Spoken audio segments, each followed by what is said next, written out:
Қайырлы күн, менің YouTube каналымның көрермендері. Бүгін сіздермен ең оңай әрі жұмсақ дәмді болып пісетін булочканың рецептісімен бөлісетін боламын. Менің арнамда сіз үй жағдайында жасай алатын ең қарапайым және ерекше рецепттерді көре аласыздар.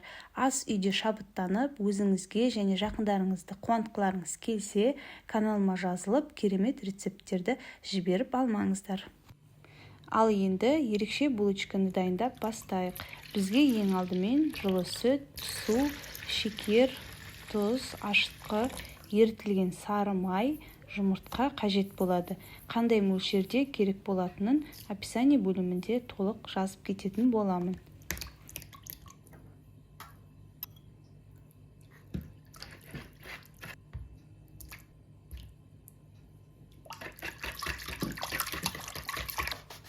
Ең бастысы, қыздар, булочка дайындағанда қамырды қатты қылып илемейміз.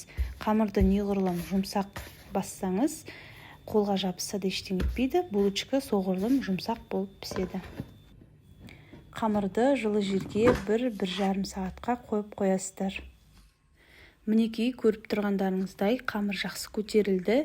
Енді булочканың начинкасын дайындаймыз. Ол үшін бізге грецкий орех және вареный сгущенка керек болады. Грецкий орехты біздер ұсақтаймыз.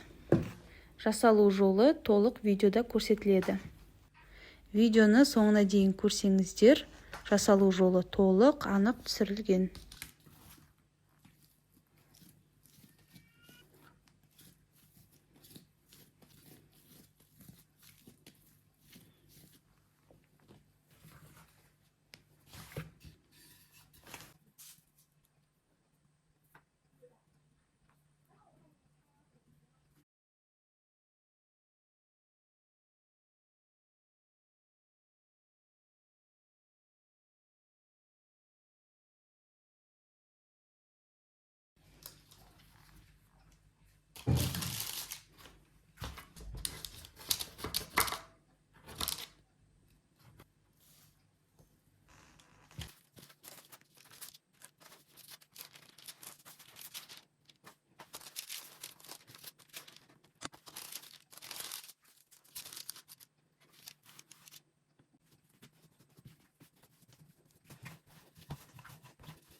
Видеоны толық соңына дейін қарағандарыңыз үшін рахмет. Арнама тіркелмеген болсаңыздар, тіркеліп, қолдау ретінде комментарий жазып, өз пікірлеріңізді қалдырып, лайк басуды ұмытпаңыздар.